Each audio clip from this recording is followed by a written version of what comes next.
ensemble. Peut-être pour répondre ensemble aux questions de Jean-Louis Bourlanges et de M. Cornu-Gentil sur la défense.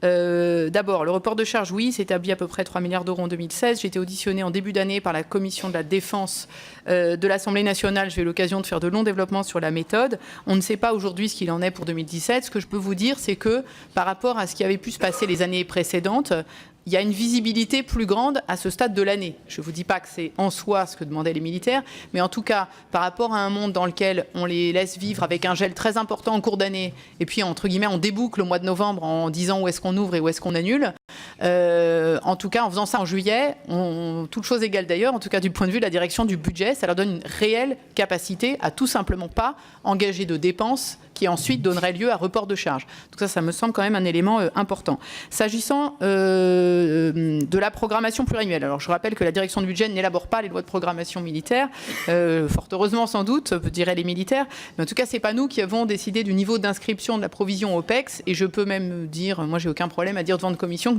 nous étions contre ce niveau trop faible de provision à 450 millions qui est de l'actuel LPM, parce qu'effectivement, il est trop en décalage avec la réalité du niveau, donc nous plaidons pour une remise à niveau de cette provision. Le gouvernement a d'ores et déjà annoncé qu'il y aurait au moins 200 millions l'année prochaine.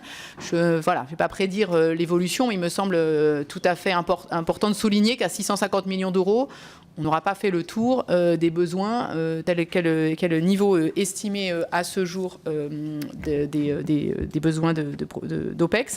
Peut-être simplement éclairer sur ce qui s'est passé cette année. Oui, effectivement, la défense a, entre guillemets, autofinancé les OPEX.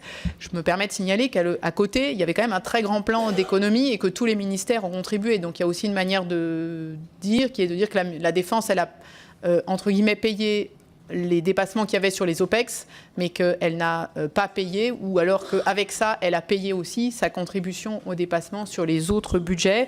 En d'autres termes, je ne me prononce pas à l'avenir sur est-ce que c'est la défense qui paiera ou est-ce que c'est la suite. Le plus important me semble être la sincérisation du budget et la mise à niveau progressive, parce que ça fait beaucoup d'un coup, des OPEX.